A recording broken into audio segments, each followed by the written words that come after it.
Kanegosyante, kung babalik ako sa araw na nagsimula pa lang ako sa negosyo, iisa lang ang payo na ibibigay ko sa sarili ko. Magsimula ng mas maaga. Noong bata pa ako, wala sa isip ko ang pagninegosyo. Mas inuuna ko ang paglalaro at pag-enjoy sa mga bagay na gusto ko. May mga pagkakataon na nakapagtinda ako noon, pero ang tingin ko lang sa kinikita ay pera para gastusin sa sarili ko, hindi bilang puhunan para palaguin ang isang negosyo. Ngayon, naisip ko kung gaano sana kalaki ang magiging pagbabago kung mas maaga kong naunawaan ang halaga ng negosyo, ang halaga ng pag-iimpok at pag-invest sa sarili. Hindi dahil gusto kung yumaman agad, kundi dahil mas maaga sana akong natuto sa mga pagkakamali, pagsubok at mahahalagang aral na tanging negosyo lang ang makapagtuturo. Ang pinakamalaking kalamangan sa mga batang nagsisimula ngayon ay hindi ang dami ng pera nila, kundi ang dami ng oras na mayroon sila para matuto, para magkamali, at para bumangon at muling sumubok. Kaya sa mga kabataan na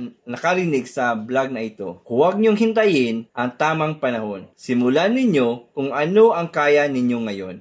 Maliit man ang kapital, maliit man ang kita, ang mahalaga ay nagsisimula kayong matuto. At sa mga magulang dyan, turuan natin ang ating mga anak na magbenta, mag-ipon, at magninegosyo. Ipamana natin sa mga anak natin ang tamang pag-iisip, diskarte, at lakas ng loob para gumawa ng sariling oportunidad.